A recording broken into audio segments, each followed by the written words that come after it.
Shunaqa mazali Napoleon shashlikni tayyorlab yoki yeb ko'rganmisizlar? Mana birinchi marta tayyorlab ko'rishim. Ta'mi ishoninglar judayam mazali. Avval mol go'shtini yumshoq joyidan videoda ko'rsatilgandek qilib yupqa qilib kesib tayyorlab olamiz. Men go'shtni kontrfile joyidan foydalandim. Dumba yog'ini ham xuddi shu ko'rinishda yupqa qilib kesib tayyorlab olamiz. Go'shtni kesib tayyorlab olgach, qiymasini tayyorlaymiz. Yetarlicha go'sht, ozgincha dumba yog'idan qo'shib chopib olamiz. Piyoz, bolgarskiy, tuz, ziravorlarini qo'shib, yana yaxshilab chopib pishitib olamiz. Ana endi marinovkasi uchun surtiladigan sousni tayyorlaymiz.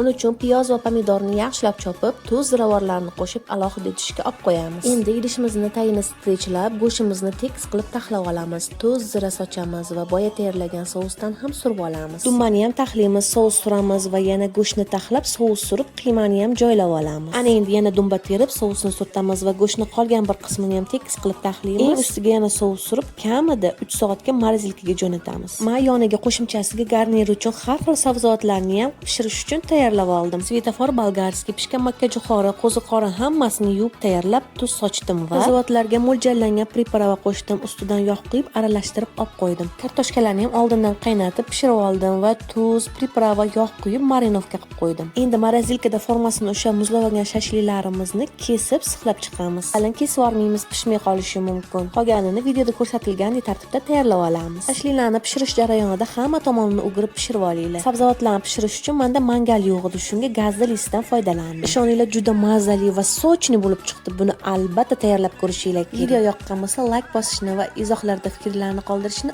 unutmanglar. Retsept yo'qotib qo'ymaslik uchun saqlab olinglar va videoni sizga shu shashlikda tayyorlab berish kerak bo'lgan tanishinglarga yuborib qo'yinglar. Ha aytgancha, hali ham meni kanalimga obuna bo'lmagan bo'lsanglar, tez ulanib olinglar. Hali bundan ham zo'r retseptlar hali oldinda. Hammaga yoqimli ishtaha. Agar yiginglar kelgan bo'lsa, olmaliqqa kiyaveringlar.